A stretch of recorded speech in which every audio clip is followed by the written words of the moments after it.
Hey, salut mes petits followers. Aujourd'hui, je vais vous présenter ma passion pour la course de soupe. J'ai été pour mon anniversaire donné, comme on m'a offert ce bavoir officiel de la Fédération française de course de soupe avec mon prénom. Et là, du coup, je vais me régaler. Comme c'est bientôt la fin de la saison des soupes chaudes. Là, je suis en train de me régaler avec, comme vous le savez, la cuillère de crème fraîche réglementaire. Donc là, c'est des entraînements classiques, petit échauffement. Hop, hop, on s'étire, ça craque la langue. Ok, et 3, 2, 1.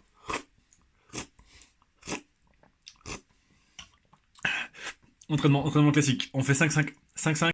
Hop, donc comme je disais, du 5-5, donc 5 cuillères à soupe, 5 respirations. Donc là, je vais vous le faire lentement pour au ralenti pour que vous voyez.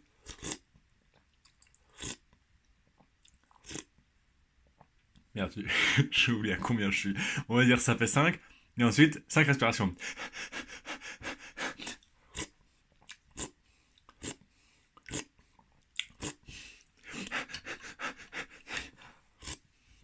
Et ainsi de suite. Je n'ai pas spécifié quel était le contenu de cette soupe.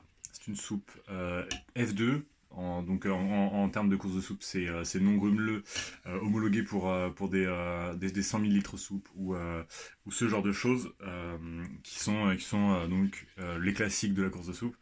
Et à la base de poireaux, patates, oignons, avec, comme je disais, la cuillère de crème fraîche réglementaire. Donc tout ça, c'est dans les règles de la FFCS, Fédération française de course de soupe, qui va bientôt être publié dans le le journal officiel français, comme loi de base de la nation. Pour pouvoir un peu encadrer les courses de soupe sauvages qui avaient été faites pendant cet été. Tout le monde se souvient de la controverse. Bien évidemment, tout course de soupiste qui se respecte connaît les risques des derniers millilitres. Le trébucher sur les derniers millilitres, c'est classique. En général, on a du mal à accompagner le mouvement de la soupe. Il faut se laisser guider par la cuillère et non l'inverse. Vous connaissez le principe. La cuillère est votre maître et non l'inverse. On est cuillère. On est l'extension de la cuillère qui s'avance vers nous. C'est spirituel, c'est beau. C'est comme ça qu'on fait. Tout, tous les courses de soupistes qui nient cette réalité on finit dans les bas-fonds de la fédération.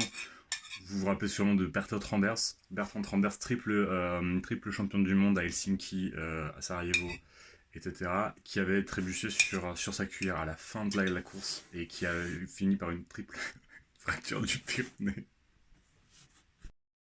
Et on finit par le fameux finish, comme son nom l'indique. Quand l'assiette est bien vide et qu'on est sûr qu'on va finir sereinement, on finit les dernières cuillères et on met l'assiette en perpendiculaire et on attend 10 secondes.